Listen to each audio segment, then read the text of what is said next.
শিক্ষার্থীদের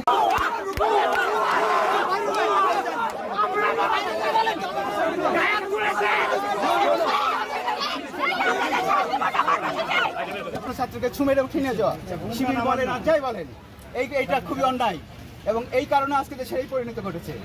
এটা আপনাদের মনে রাখতে হবে। আজকে তো 12 বছর ধরে এই কাণ্ডটাই করেছেন আপনারা, ছাত্রলীগ এবং আপনারা মিলে।